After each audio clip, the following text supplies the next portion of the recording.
está marcando um convite à física especial para o dia 29 de novembro para falar sobre o Prêmio Nobel de Física desse ano.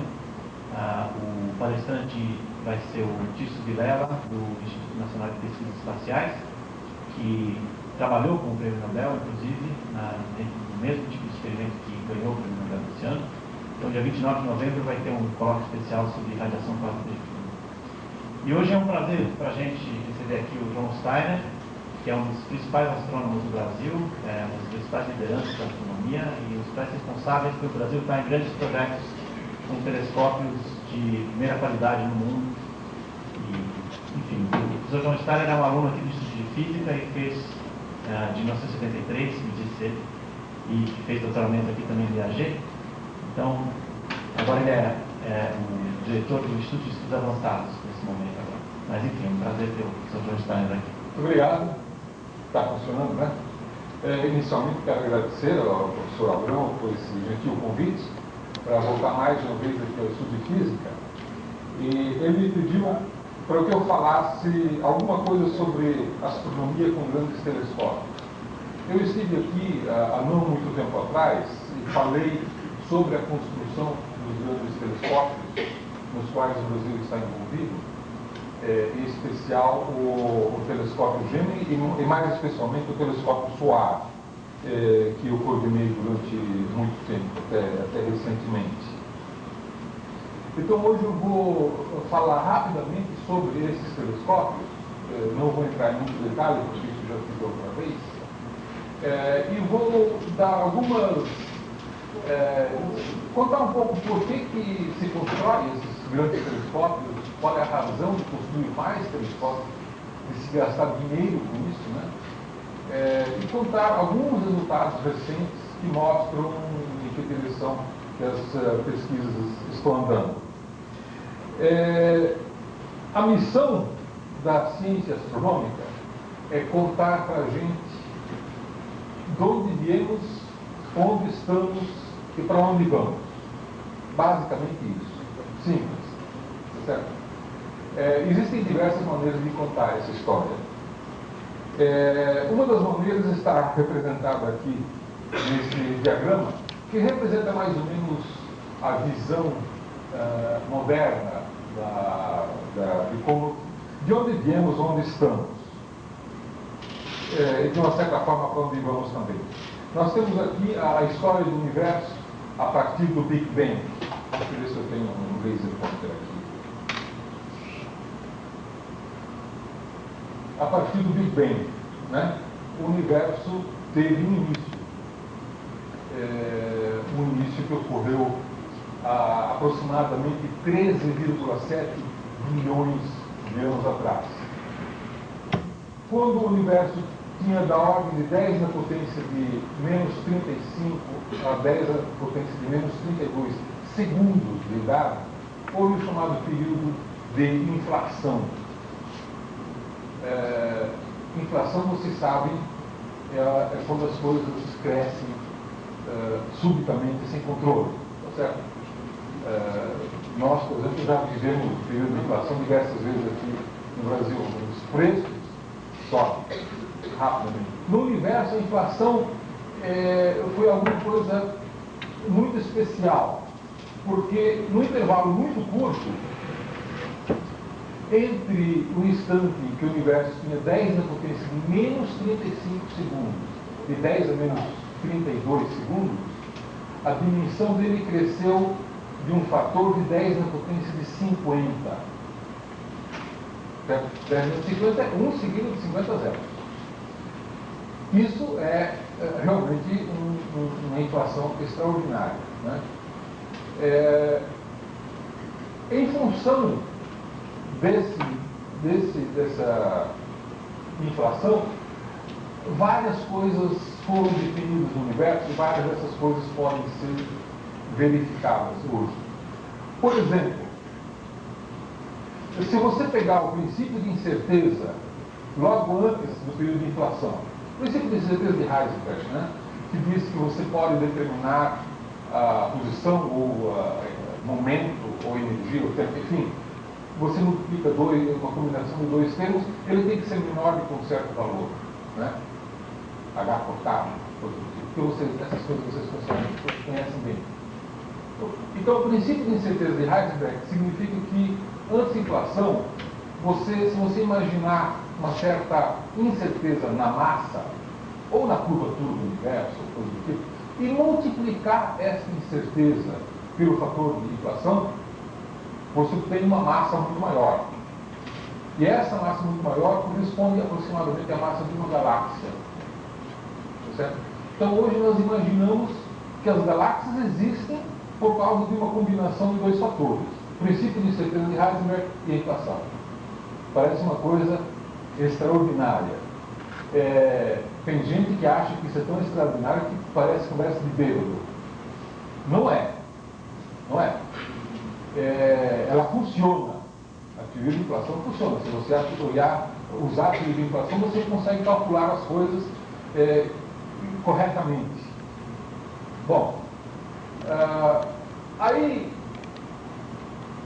pode-se estudar a evolução do universo de quando ele tinha 1 segundo, de quando ele tinha 3 minutos, e algumas dessas coisas podem ser verificadas ainda hoje. Quando o universo tinha 3 minutos, foi, por exemplo, formado o elemento químico hélio. E existe uma previsão quantitativa de quanto hélio foi fabricado, de quanto hidrogênio foi fabricado. Isso é possível verificar nas galáxias e as coisas se confirmam. Bom, quando o universo teve 300 mil anos, ele tornou-se transparente.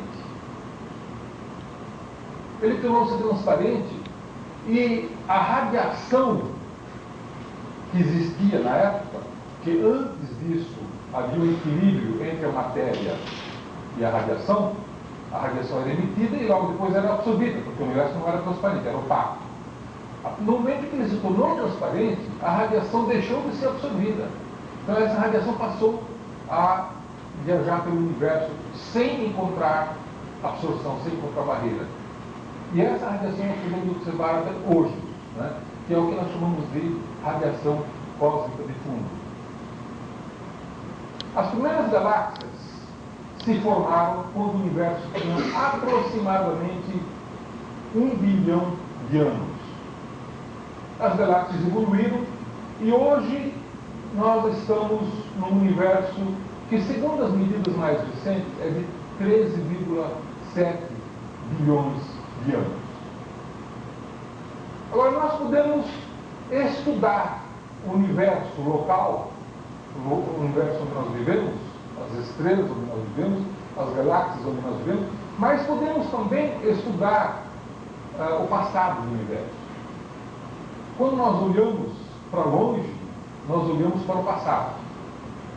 Quando nós olhamos para o Sol, nós enxergamos o que o Sol era há 8 minutos atrás. Isso não faz muita diferença, o Sol não mudou muito nos últimos 8 minutos. Mas quando nós olhamos para a estrela mais próxima, Alfa Centauri, nós estamos vendo a luz que foi emitida há 4 anos atrás. Certo? Quando olhamos para a galáxia de Andrômeda, que é uma das galáxias mais próximas de nós estamos vendo o que era Andrômeda há 2 milhões de anos atrás. Hoje ela pode ser completamente diferente. Então, quando nós olhamos para longe, nós olhamos para o passado. Quanto mais longe nós olhamos, mais o passado a gente enxerga. Então, uma das formas de nós olharmos o passado é olharmos para longe. Na radiação, evidentemente, na radiação eletromagnética, nós vamos encontrar uma barreira. Pode.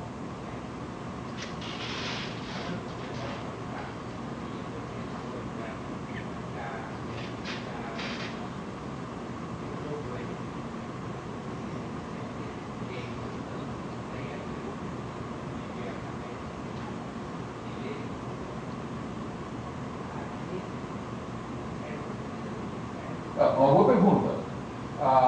As leis físicas que nós conhecemos e que foram inventadas na Terra e testadas no nosso laboratório, elas são válidas em todos os lugares do universo e foram válidas no passado, portanto a pergunta é se as nossas leis físicas são válidas, são constantes no espaço e no tempo, e a resposta é que nós não temos nenhuma evidência em contrário.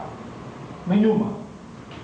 Pelo contrário, o que nós podemos testar, nós podemos observar 100 bilhões de galáxias. Em todas as galáxias, os elétrons têm a mesma massa, a mesma carga elétrica, a gravitação funciona do mesmo jeito, a constante de estrutura fina é a mesma, e assim por diante. Portanto, do que nós podemos testar, as leis físicas são as mesmas, o que é uma coisa extraordinária, sem dúvida nenhuma. Não é? Podemos colocar o universo inteiro em termos de algumas leis, de algumas fórmulas, que são relativamente simples, mas o universo inteiro obedece. Então, eu estava falando que nós podemos olhar o passado, estudar o passado, se nós conseguimos enxergar longe. É claro que existe um limite para isso, e esse limite é exatamente 300 mil anos atrás. Porque antes disso o universo era opaco, a radiação era emitida e era logo absorvida. Então nós não podemos, através da radiação eletromagnética, olhar além disso. Tá? Mas, exatamente como o universo era nesse instante, nós podemos ver. É só fotografar a radiação cósmica de fundo. E esse é o mapa mundi da radiação cósmica de fundo. É uma fotografia, não há nenhum exagero nessa palavra, porque fotografia é a grafia através de fótons, tá certo? É isso que a gente chama de fotografia. Isso aqui é uma fotografia do universo inteiro, de quando ele tinha 300 mil anos. Tá? Essa é uma fotografia da radiação cósmica de fundo. Como vocês sabem, essa radiação, que é uma espécie de eco do Big Bang, ou uma relíquia do Big Bang, é mais adequado do que eco, ela tem 2,7 graus Kelvin de temperatura e ela tem pequenas flutuações. Pequenas flutuações. O vermelho é quente e o azul é frio. Mas essas flutuações são extremamente pequenas, certo? Isso aqui é visto sobre uma radiação cuja temperatura é de 2,7 graus Kelvin. E essas flutuações, a amplitude dessas flutuações é de 10 na potência de menos 5 dessa temperatura. Então é como se nós olhássemos uma esfera de raio 1, né? E olhássemos a rugosidade sobre essa esfera, uma rugosidade de amplitude de 10 na potência de menos 5.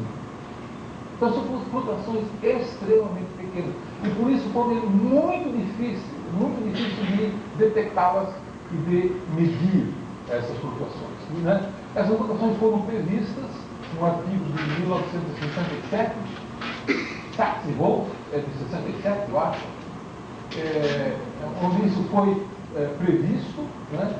E só foi medido realmente em 1992 por um satélite chamado COBE. E os dois pesquisadores que construíram esse satélite e descobriram essas flutuações ganharam o Prêmio Nobel de Física ontem. E está nos jornais de hoje. Isso é para contar um pouco a história do Prêmio Nobel de Física, certo? Que está evidentemente inserido na história do Big Bang e de como nós enxergamos a origem e a evolução do universo. Então vocês vejam que essas flutuações, como eu mencionei antes, são originadas por uma combinação de dois efeitos: princípio de Heisenberg e fator de inflação. São originadas por isso. E as consequências disso são galáxias, aglomerados de galáxias e estruturas ainda maiores que existem e são observadas no universo. Essas estruturas de grande escala do universo, incluídas os aglomerados de galáxias, são consequências dessas flutuações da radiação, que, evidentemente, À medida que o universo foi evoluindo e foi resfriando, essas flutuações originalmente na curvatura do espaço-tempo foram se condensando e foram aglutinando matéria em torno das sementes de flutuações. Aqui nós temos uma fotografia que todos conhecem, é uma fotografia de Andrômeda. Andrômeda é uma galáxia bastante parecida com a galáxia na qual nós vivemos. É uma galáxia tipo espiral, né? Tem aqui um núcleo, tem um bojo, tem duas galáxias vizinhas exatamente como a nossa. A nossa galáxia também tem duas vizinhas. Andrômeda tem cerca de 100 bilhões de estrelas, como a nossa galáxia também. Ela tem um diâmetro de cerca de 90 mil anos-luz, ou 100 mil anos-luz. A nossa galáxia tem 90 mil anos-luz de diâmetro. Isso é, a luz leva 90 mil anos para atravessar a galáxia inteira.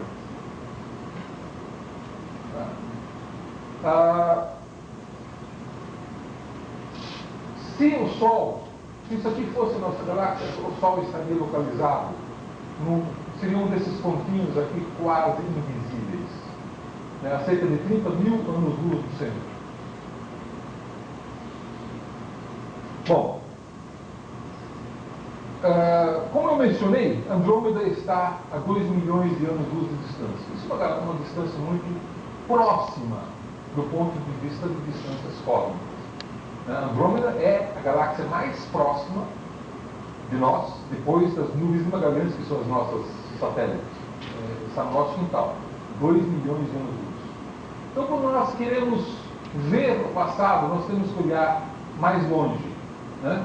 Podemos olhar a 2 milhões de anos-luz, 1 bilhão de anos-luz, 10 bilhões de anos-luz, e nós imaginamos que as galáxias tenham se formado quando o universo tinha 1 bilhão de anos-luz de idade. Nós imaginamos porque, na verdade, as observações ainda não são suficientes para confirmar se isso é verdade ou não. E daí, uma primeira razão de por que construir telescópios novos, telescópios maiores. Como é que nós podemos observar a estas distâncias, né, de quando o universo tinha 1 bilhão de anos de idade? Então vejam, se hoje o universo tem 13,7 bilhões de anos, nós temos que olhar a 12,7 bilhões de anos-luz de distância para poderem chegar à época da formação das galáxias. Com os telescópios antigos, os telescópios tradicionais, clássicos, mesmo os grandes telescópios de 4 metros ou de 5 metros, como o telescópio de Palomar, isso não era possível. Os telescópios de Palomar não conseguem observar um objeto a essa distância. Por que não? Por 3 razões. E essas são as 3 razões do que nos levou a construir novos telescópios. Eu digo nós, os astrônomos do mundo inteiro. Tá? E nós participamos disso. O Brasil participou desse esforço em 2 projetos. As 3 razões são as seguintes. Primeiro, se você quer olhar longe, você tem que olhar objetos fracos. Então você tem que ter um telescópio maior, um espelho maior. Porque o número de fótons que um telescópio coleta é proporcional à área do espelho, né? Um telescópio de 2 metros coleta 4 vezes mais luz do que um telescópio de 1 metro, que a área vai com quadrado do diâmetro. Esse efeito é importante, mas é o efeito menos importante dentro dos 3. O efeito mais importante é que a resolução dos telescópios clássicos, a resolução angular, a nitidez com que o telescópio consegue tirar uma fotografia, ela é limitada pela turbulência da atmosfera da Terra. O que é isso? Quando vocês olham uma estrela perto do horizonte, vocês veem uma cintilação. A estrela parece estar piscando. Certo? Ora, esse piscar da estrela não é uma propriedade intrínseca da estrela. Ele ocorre porque a atmosfera terrestre tem turbulência. E a luz da estrela atravessa essa turbulência e quando chega na nossa vista, o raio de luz é jogado para dentro e para fora da nossa pupila. E por isso que nós pensamos que a estrela está piscando.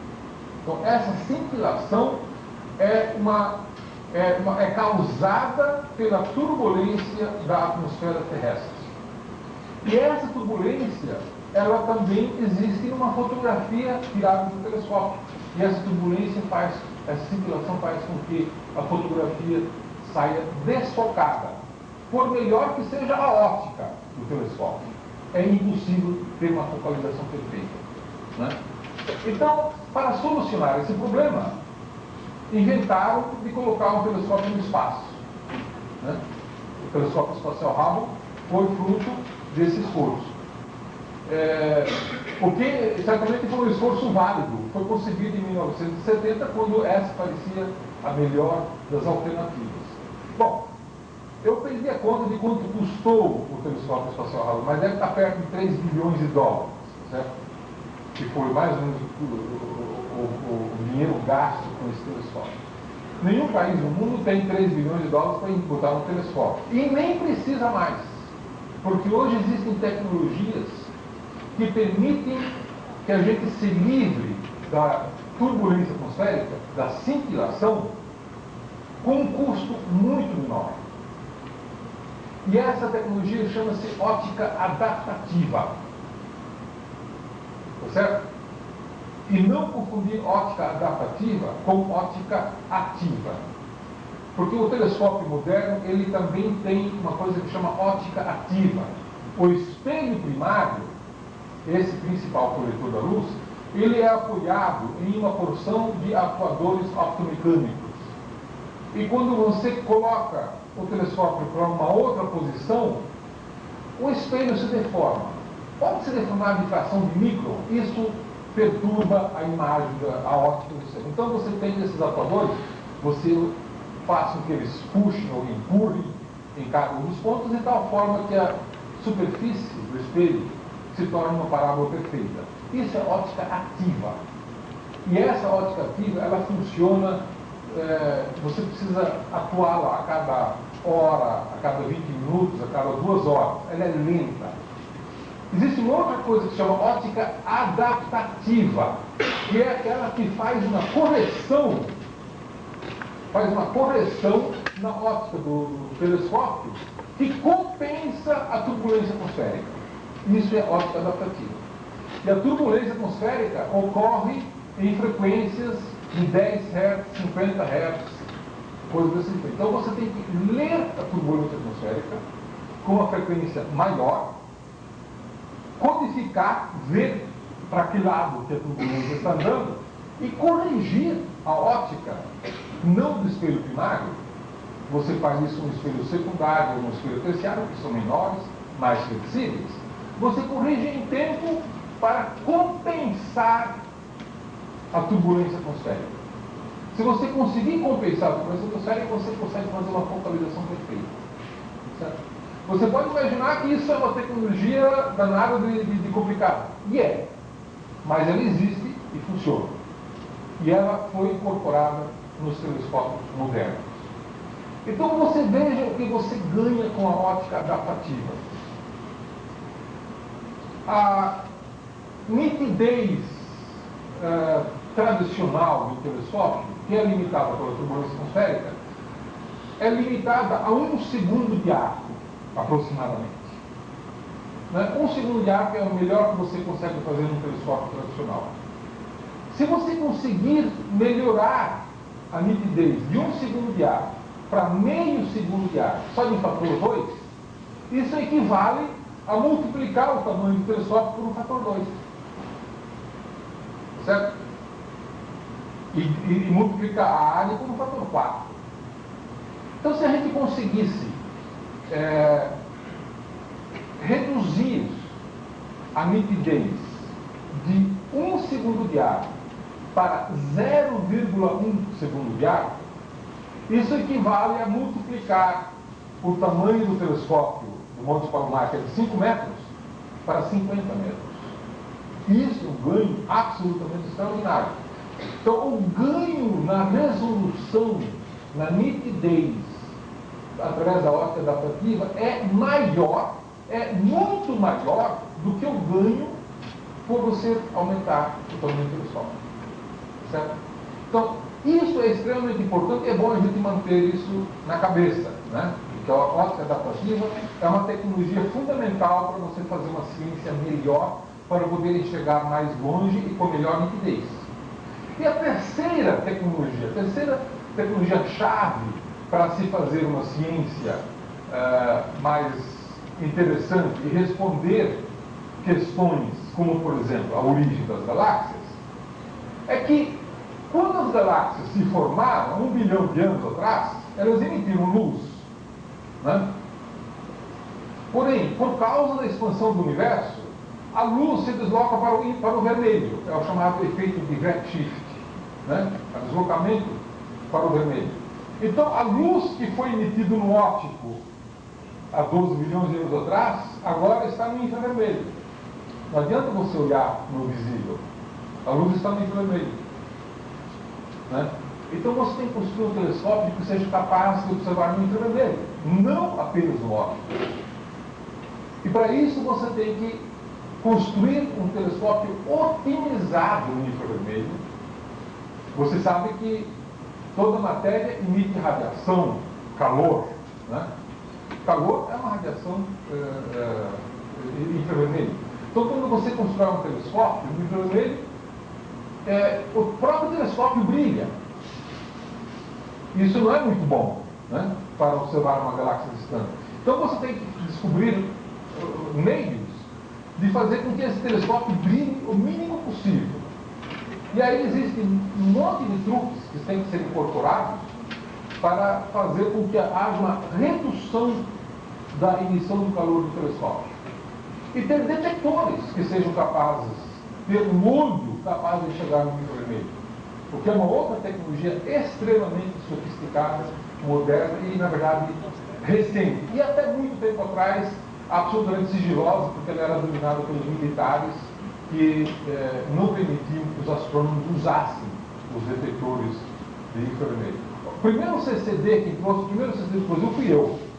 E o primeiro CCD eu fui proibido de entrar porque eu comprei na Inglaterra e foi vetado pelos americanos, que queriam saber o que eu queria fazer com esse CCD, porque achavam que eu ia fazer uso militar com esse tal CCD. Né? Isso em 1984. O primeiro CCD eu consegui trazer em 86. Finalmente, em 86 eu consegui trazer isso, porque naquela época já as coisas começavam a se tornar mais comerciais e menos militares. Né? Então, para superar os problemas dos telescópios clássicos e fazer com que a gente possa enxergar o universo quando ele era jovem, quando ele tinha 1 bilhão de anos, se eu conseguir melhorar esses 3 fatores, construir telescópios maiores, com resolução muito melhor, com ótica adaptativa, e olhar no infravermelho, onde a luz, na verdade, tem que ser observada, mesmo a luz que foi emitida no óptico, já vai ser observada no infravermelho. Eu preciso combinar essas 3 coisas numa nova geração de telescópios. E a nova geração de telescópios, na verdade, incorpora essas três tecnologias. Né? Então, 2 projetos de telescópios quais eu participei da construção foram os telescópios Gemini, que são telescópios de 8 metros, do qual o Brasil é sócio, e o telescópio SOAR, que é um telescópio de 4 metros, e no qual o Brasil é sócio majoritário. Está difícil de ler aí, né? Deixa eu colocar. Eu consigo ler na tela aqui, mas acho que vocês não conseguem ler. Isso aqui é a resolução do telescópio em segundo de arco. Esse amarelo aí é desastroso, né? Basicamente, aqui é 0,1 segundo de arco, 0,2, 0,3, 0,4 segundo de arco. e aqui é comprimento de onda. Estamos falando do infravermelho e do óptico. Telescópio de 8 metros, telescópio de 4 metros. Basicamente, se eu usar óptica adaptativa no telescópio de 8 metros, eu consigo ter uma resolução de 0,1 segundo de arco no infravermelho. Tá? Até aqui. Aqui é infravermelho. E aqui é infravermelho próximo e aqui é óptico. No telescópio SOAR, que é de 4 metros, eu posso estender isto para o infravermelho próximo, quase para o óptico. Certo? Eu consigo, com óptica adaptativa, ocupar um nicho muito mais próximo do óptico, chegar a 0,1 segundo de arco, ou próximo de 0,1 segundo de arco, com óptica adaptativa. E ter uma resolução equivalente à do telescópio espacial. A resolução do telescópio espacial é de 0,1 segundo de arco. Né? Então, no vermelho, com o telescópio SOAR, e com o infravermelho, com o telescópio Gemini, usando óptica adaptativa, eu posso ter imagens com resolução equivalente. E isso é uma coisa extremamente importante. Porque é no infravermelho que interessa a grande resolução, porque é lá que está a luz que foi emitida pelas... Esse enfim, o óptico, o infravermelho próximo e o infravermelho termal.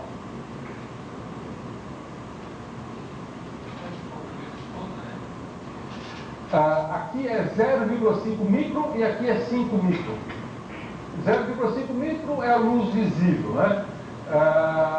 3,2 micron, aqui é a banda K.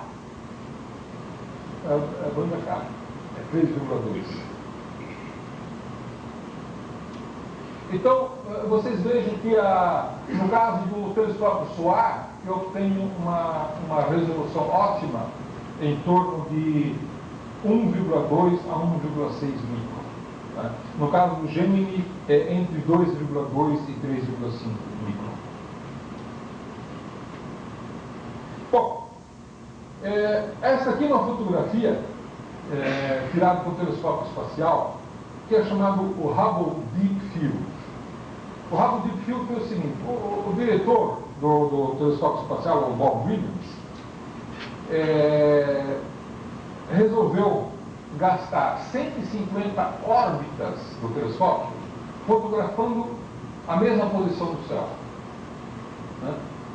Então fez uma exposição fotográfica extremamente longa. Gastou 150 órbitas fotografando o mesmo lugar. Com isso ele conseguiu produzir a imagem mais profunda do universo. Né? E aí vocês veem, tudo que você vê aqui praticamente é galáxia. Né? Isso aqui é uma estrela. Para você achar outra estrela, você tem que olhar muito bem. Né? Eu já não acho mais. Essa aqui é uma outra estrela. Enfim, tudo o resto é galáxia. Quanto mais distante a galáxia, mais fraca ela é. Né? Mas você vê que você tem uma enorme quantidade de galáxias e muitas delas certamente estão a distâncias da ordem de 13 bilhões de anos-luz, mais ou menos. Quer dizer, você tem uma enorme quantidade de matéria que você pode, de objetos que você pode estudar, se você conseguir tirar um espectro de uma galáxia desse tipo. Né? Aliás, com essa imagem também foi feita uma estatística sobre quantas galáxias existem no universo observável. E a conclusão é que existem 100 bilhões de galáxias no universo observável. Feito baseado nessa imagem. Cada galáxia tem média de 100 bilhões de estrelas. Portanto, o universo observável tem 10 na potência de 22 estrelas. Se cada estrela tiver, como o Sol, 8 planetas, não são mais 9, agora são 8, a gente não sabe se essa é uma boa média, mas a única média boa que a única estrela que a gente conhece bem. Então, suponhamos que seja esta uma razoável hipótese. Então, quantos planetas existem no universo? 8 vezes 10 na potência de 22 planetas, que é aproximadamente o número de Avogadro, não é isso? É da ordem do número de Avogadro. Esse número de planetas que existe no universo é baseado nessa fotografia. E essa estatística não é muito ruim, não. Quer dizer, a única hipótese cuja incerteza a gente não conhece é dizer que, em média, cada estrela tem 8 planetas. Que as outras duas são feitas estatisticamente, que a gente sabe sobre estatística. Os planetas não. Por quê? Porque faltam telescópios que sejam capazes de detectar planetas nas estrelas próximas. Que é uma das razões de por que a gente constrói esses novos telescópios. Eu falei que uma das razões era observar galáxias se formando, observar a formação de galáxias. Uma outra razão é observar estrelas se formando. As estrelas se formam em grandes nuvens de poeira e de gás. E essa poeira obscurece o que está acontecendo lá dentro. Ela oculta o que está acontecendo lá dentro. Porém, no infravermelho, a poeira é transparente. Então, se você consegue fotografar no infravermelho, ela se torna transparente e você consegue enxergar os berçários de estrelas no infravermelho. Então, com esses novos telescópios, você pode também estudar estrelas se formando. E você pode estudar planetas se formando. E você pode estudar planetas nas vizinhanças das estrelas próximas. Você pode até fotografá-las. Então, esses são grandes desafios da ciência que nos levaram então, a construir uma nova geração de telescópios. Entender, estudar a origem das galáxias, como as galáxias se formam, entender a origem das estrelas, entender a origem dos planetas. Nós construímos os nossos telescópios no deserto do Atacama, nos Andes chilenos. Esse aqui é chamado o Cerro Pachón. E aqui nós já estávamos construindo o telescópio Gemini. E nesse pico aqui, nós construímos o telescópio SOAR. E isso aqui é um morro que está muito longe desse aqui. Isso aqui é um pico onde... esse é o melhor pico astronômico que eu conheço.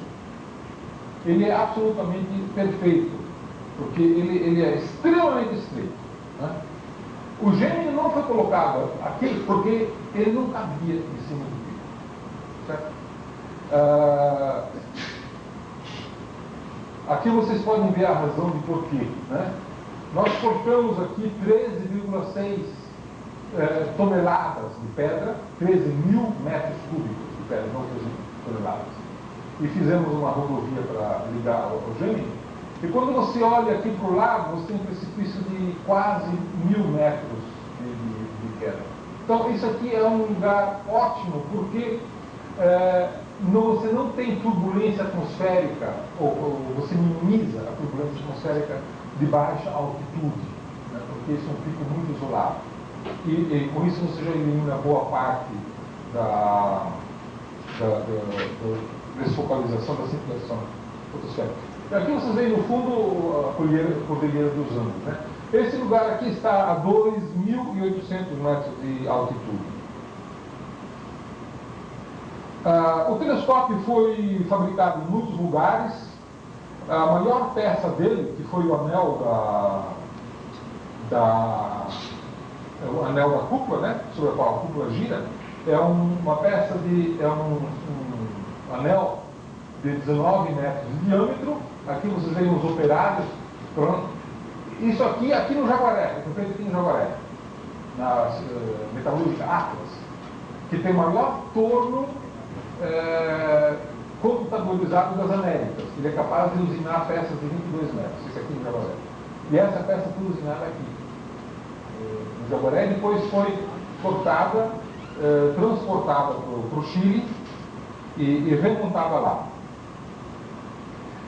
Primeiro ela foi montada em Piracicaba, isso aqui em Piracicaba, onde foram construídas outras peças da cúpula, lá em Piracicaba, e foi montado, testado lá, e depois montado em 8 jamantas e transportado para o Chile.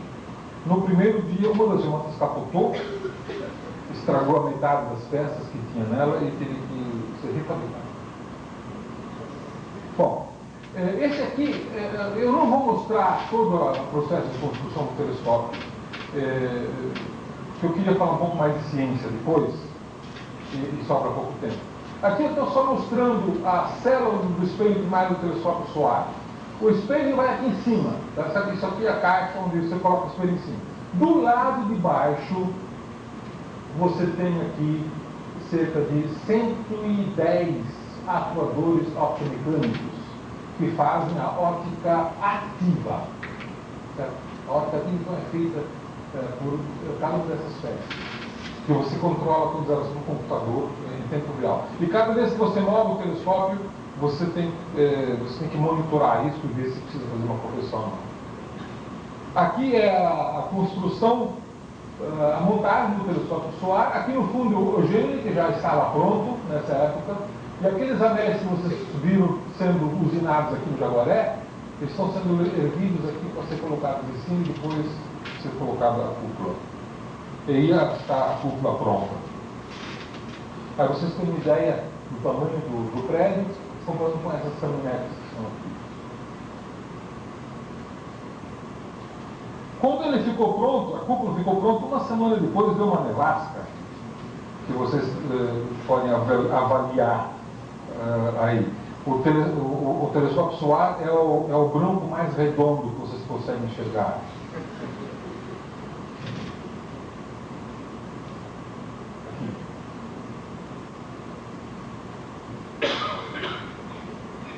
Isso aqui é uma fotografia aérea dos dois telescópios prontos. Da frente, o mais próximo, isso foi tirado no aviãozinho, é o Gemini, e lá no fundo está o telescópio solar. Então o Brasil tem 2,5% desse telescópio e 34% desse telescópio. E mais 2,5% do telescópio idêntico a esse Gemini que fica no Havaí. Então, são, na verdade, 3 grandes telescópios, nos quais não só nós temos acesso, nós somos, na verdade, proprietários. Quer dizer, nós participamos desde o início da construção e o tempo que nós temos também correspondeu à quantidade de recursos que nós investimos nos projetos. Né? O montante dos 2 projetos, Gemini e Soar, investido até agora, foi de aproximadamente 20 milhões de dólares. Certo? O que alguém pode achar que é muito, e é muito de fato, né? Mas a gente tem que levar em conta algumas coisas antes que alguém me questione sobre o que significa isso, né? Nós temos que pensar que esses telescópios todos, eles são feitos para todos os pesquisadores brasileiros, de todas as instituições, tá? Todos. E eles daqui a 30 anos estarão ainda entre os melhores telescópios do mundo. Então nós fizemos um investimento para 30 anos, para todos os telescópios, certo? E o custo dos 2 é menos do que o passe do Ronaldinho. Tá? Um dos passes do Ronaldinho, porque de vez em quando, né, é vendido por sei lá quantos milhões de dólares. Que um dos Ronaldinhos, né? Se você somar todos os Ronaldinhos e todos os passes, eles devem dar para construir telescópio, ó.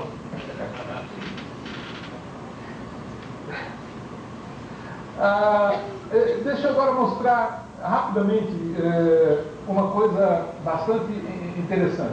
Quando nós estávamos testando o telescópio solar, ele ainda não estava pronto, ele estava montado, mas ainda estávamos fazendo o que nós chamamos de comissionamento, quer dizer, apertando os parafusos, né? Fazendo ajuste fino. Explodiu um gamma ray burst muito bizarro, que foi detectado por um satélite de raio-x, e foi dado alerta. Tá certo? E havia 2 alunos do IAG, o Eduardo Cipriano e a Elisandra Figueiredo, que tinham feito doutorado no IAG, estavam no telescópio solar observando. E vários telescópios apontaram para a posição desse gamma ray burst. Inclusive os telescópios grandes, o Keck, o Gemini, etc. E ninguém conseguiu detectar. E esses 2 alunos do IAG, que agora são ex-alunos, eles tiveram a seguinte ideia: se esse burst estava tão longe que a luz que ele emitiu agora estava no infravermelho, Vamos pegar um detetor infravermelho e apontar um infravermelho para ele. Né? Fizeram isso e conseguiram detectar o gamma reverse e conseguiram medir a distância dele.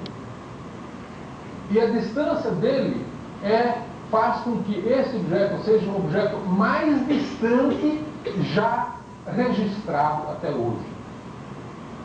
Uma explosão que foi a explosão mais antiga já descoberta até hoje. Foi feito com o telescópio SOAR com 2 ex-alunos do IAG. Tá? Quando o telescópio ainda não estava pronto. Uma coisa extraordinária, né? E até hoje, esse é o objeto mais distante, a explosão mais distante que jamais foi observada. Isso é algo um tanto quanto inusitado, mas evidentemente demonstra a qualidade do instrumento, a potencialidade do instrumento, também demonstra que os nossos alunos são bem formados. Né? Então esse era um dos resultados que eu queria mostrar, né, que é um resultado interessante, o primeiro resultado feito no telescópio SOAR. O telescópio SOAR, na verdade, está entrando na fase operacional agora, porque a fase de comissionamento está terminando, ainda não terminou, ele ainda está, os ajustes finos, ele está agora entrando na fase em que mais de 50% do tempo é usado para a ciência. Então, formalmente, ele já está praticamente na fase operacional. Eu queria mostrar um outro resultado dos grandes telescópios, que foi obtido recentemente, não pelo SOAR nem pelo Gemini. Ele foi obtido por 2 telescópios rivais, mas ele é um resultado tão extraordinário que eu queria mostrar para vocês o que pode ser feito com esses modernos telescópios. Né? Esse resultado é o seguinte: é a primeira comprovação definitiva da existência de um buraco negro gigante no núcleo da nossa galáxia. Tá certo? Essa ideia de que existem buracos negros no universo não é uma ideia nova. Existem muitos objetos que são identificados como buracos negros. Mas até recentemente havia muita contestação de se buracos negros de fato existiam ou de se não podiam ser outro tipo de objeto ou coisa do tipo. Recentemente foi feita uma demonstração de que os buracos negros de fato existem, e o primeiro deles, e a demonstração foi feita com essa descoberta. Mas antes disso, deixa eu mostrar rapidamente isso aqui é uma galáxia espiral, né? Onde você vê aqui no núcleo um ponto brilhante. Esse ponto brilhante está associado a um buraco negro. Tá? São chamados quasares, galáxias de Seyfert, Liners, mini-quasares. São objetos extremamente massivos que estão localizados no centro das galáxias, que capturam gás, e esse gás, ao espiralar para dentro do buraco negro, ele é aquecido e emite radiação antes do gás entrar no buraco negro. Porque depois que entrou no buraco negro, tchau. Mas antes de entrar, ele pode liberar energia, e essa energia pode ser vista. Essa galáxia também tem uma porção de berçários de estrelas, que é onde as estrelas estão sendo formadas. Né? E se a gente observar alguns desses berçários de estrelas com telescópios com grande poder de resolução, a gente pode ver estrelas se formando e planetas se formando. Aqui eu estou mostrando 4 casos desses, que na verdade foram obtidos com telescópio espacial na nebulosa de Órion. Tá certo? 4 estrelas se formando, e aqui o resto do gás da estrela que se formou, que provavelmente vai formar um sistema protoplanetário, né? Provavelmente vai gerar estrelas. Então, com telescópios com grande poder de resolução e com capacidade de olhar no infravermelho, você pode estudar esse tipo de objeto de uma forma confortável e muito precisa. Isso aqui é uma outra fotografia de uma galáxia, na verdade são 2 galáxias em colisão, né? Você tem uma galáxia pequena que passou perto de uma galáxia maior, arrancou parte dos braços dela e está indo embora. E aqui no centro você de novo vê o núcleo da galáxia associado com um mini quasar ou um buraco negro gigante. Esse aqui é a galáxia do sombreiro, né? tem um apelido de sombreiro porque parece um chapéu mexicano. E aqui você vê a poeira que, por um lado, dificulta que a gente observe o que está acontecendo lá dentro, mas, por outro lado, forma os berçários de estrelas, né? E que, se você tiver capacidade de olhar no infravermelho, você consegue enxergar o que está acontecendo lá dentro. Por exemplo, aqui. Essa poeira que estava escura na foto anterior, aqui ela é brilhante, porque ela emite radiação. Isso aqui é o infravermelho termal. Então você consegue enxergar a emissão dela. E lá no centro você tem de novo um mini quadrado associado a um buraco negro gigante. Suposto buraco negro gigante, né? Qual é a prova que nós temos de que esses buracos negros gigantes de fato existem? Nós podemos estudar e ter provas diretas ou indiretas de diversas formas. Aqui eu vou mostrar dois exemplos de duas galáxias elípticas observadas pelo telescópio espacial. Uma sem buraco negro no centro e outra com buraco negro no centro. Tá? Vocês notam que aqui tem uma concentração de estrelas no posto gravitacional central da galáxia, mas é uma concentração difusa. E quando você faz a distribuição de brilho da galáxia, você vê que tem um certo patamar aqui. Quando você tem buraco negro, a distribuição de brilho longe é fraca. Quando você aumenta, ela vai aumentando. E bem no centro você tem um salto de brilho, porque existe uma concentração muito maior de estrelas lá no centro. Então você pode detectar, decidir qual galáxia tem buraco negro e qual não tem buraco negro. Mas isso não satisfazia muita gente. Não, mas e se for um outro objeto, se for algum objeto bizarro e assim por diante? Bom, esta é a nossa galáxia. Isso aqui é uma amônia do céu vista em luz visível, né? Aqui a Via Láctea, o plano da nossa galáxia. Aqui as nuvens de Magalhães, a grande nuvem de Magalhães, a pequena nuvem de Magalhães, são duas galáxias satélites. Aqui está Andrômeda. Aqui são as nuvens de poeira que formam os novos berçários, mas ao mesmo tempo impede que a gente enxergue lá dentro. Aqui na constelação do Sagitário está o centro da galáxia. Toda a galáxia, todas as 100 bilhões de estrelas naturais giram em torno desse centro. Exatamente num ponto chamado Sagitário A. Existe uma fonte de rádio que é Sagitário A. E que a gente não consegue enxergar na luz visível, porque é tanta poeira que existe na frente que é impossível enxergar o que está acontecendo lá dentro. Mas se a gente for olhar no infravermelho a gente pode enxergar o que está acontecendo lá dentro, né? Aqui, esse é o bojo da nossa galáxia, aqui o disco da nossa galáxia, as nuvens de Magalhães. E se nós ampliarmos o infravermelho exatamente em torno do Sagitário A, vamos dar uma ampliada, e aqui nós vemos Sagitário A. Vamos dar uma ampliada nessa regiãozinha aqui. Estamos todos com visão de infravermelho, né? Sagitário A está aqui, nesse aglomerado central. Vamos dar mais uma ampliada nessa região e estamos aqui. Tá? Sagitário A está dentro desse quadrado. Vamos ampliar mais uma vez esse quadrado, tá? Nos ângulos, retângulos. Sagitário A está aqui. No infravermelho você consegue enxergar essas estrelas. Essa estrela S1, S2, S4, S8, Star 1, Star 2, S de Star. E Sagitário A é esse pontinho branco aqui.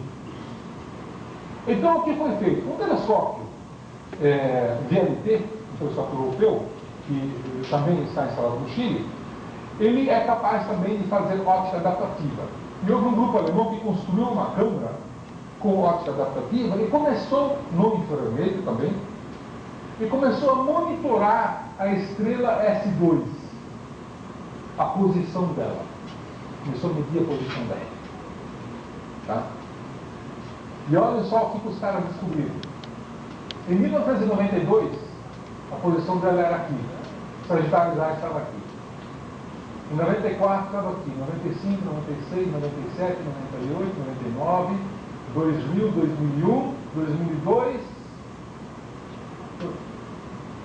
A estrela está fazendo uma trajetória elíptica, tendo Sagitário A no foco da elipse, num dos focos da elipse. Tá certo?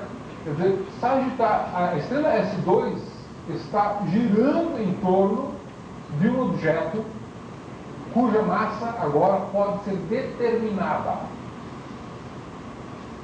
usando apenas as leis de Kepler, tá? Com precisão. Por que eu estou mostrando isso? Vocês vejam a precisão das medidas aqui. Isso aqui é segundos de arco. 0 mais 0,1 menos 0,1. Como vocês podem imaginar, isso só pode ser feito com ótica adaptativa, certo? Quando você consegue evitar completamente a turbulência atmosférica. E no infravermelho, e por um telescópio grande, porque senão o limite de difração não permite, com um telescópio pequeno, mesmo olhando no infravermelho, o limite de difração não permite você obter esse tipo de precisão. Então aqui nós temos 0,1 segundo de arco, que é aproximadamente o semeixo menor da elipse. Usando as leis de Kepler, simplesmente as leis de Kepler, você pode determinar a massa que está no foco dessa elipse. Tá? E a massa é 3,7 milhões de vezes a massa do Sol. E não tem estrela lá. Não tem estrela, é apenas uma fonte rápida. Nem no infravermelho, você não enxerga nada lá. Não há emissão de luz a não ser em rádio, que nós chamamos de Sagitário A. Por outro lado, a estrela passa tão perto do objeto que não existe nenhuma configuração física conhecida que possa acomodar 3,7 milhões de vezes a massa do Sol, a não ser um buraco negro. Certo? Então, buraco negro é, na verdade, a única explicação que sobrou para o que existe no centro da nossa galáxia. Este paper foi publicado por Schödel em 2002 na Nature. No ano passado, em 2005, um grupo liderado por Gates publicou também no nosso Physical Journal um outro paper que foi feito também com ótica adaptativa, mas no telescópio Keck, no Havaí. E aí ele pegou aquelas mesmas estrelas, aqui está Sagitário A, pegou as mesmas estrelas e fez as mesmas medidas. Esta é a estrela 2, né, em vermelho, estrela 2, obtiveram a mesma solução, mas as outras estrelas também, todas elas produzem elipses, todas elas tendo um objeto no foco da elipse. Essa aqui evidentemente uma precisão muito pequena, mas as outras todas são compatíveis com a ideia de que cada uma dessas elipses tem um foco que é Sagitário A. E agora, usando todas essas medidas como uma solução simultânea, a determinação da massa que obteve esse segundo peito no ano passado é também de 3,7 milhões de massas solares. Teve o mesmo valor. Só que a incerteza que aqui era de 1 milhão de massas solares, agora ela foi reduzida para 5 vezes menos, 200 mil massas solares. Então, é uma medida muito, muito mais precisa e que confirmou exatamente como todas essas outras elipses aí, que o que existe lá é um objeto escuro de 3,7 milhões de massas solares e que não há nenhuma outra configuração física conhecida para explicar isso que não seja a de um buraco negro supermassivo. Então, essa foi digamos, a evidência de longe a mais segura que comprova que buracos negros de fato existem. que todas as outras explicações eram compatíveis, eram modelos, eram plausíveis, mas nenhuma evidência ficou tão segura como essa. Então, agora a astrofísica praticamente não debate mais se existem buracos negros no centro das galáxias ou não. A questão é saber agora se os buracos negros que estão lá, eles foram sementes da galáxia ou são cemitérios da galáxia. Né? Se elas originaram a galáxia ou se elas são consequências da evolução da galáxia. Certo? E essa é uma disputa que ainda não está sedimentada. Né? Certamente ela também funciona como cemitério. Esse buraco negro também funciona como cemitério. Mas não está claro que ele não possa também ter tido um papel de semente de galáxia. E eu queria chamar a atenção para vocês, eu já estou terminando, de que essa descoberta só pode ter sido feita com um telescópio maior, com uma resolução muito melhor, e ela foi mais essencial do tamanho do telescópio, e no infravermelho. Então, aquelas três condições que eu mencionei, que eram necessárias para avançar a fronteira do conhecimento, responder várias questões científicas reputadas como questões fundamentais da ciência, essas três questões foram todas as três fundamentais para se medir com precisão a massa da galáxia, do buraco negro central da nossa galáxia. E com isso eu me coloco à disposição para perguntas ou comentários, se houver.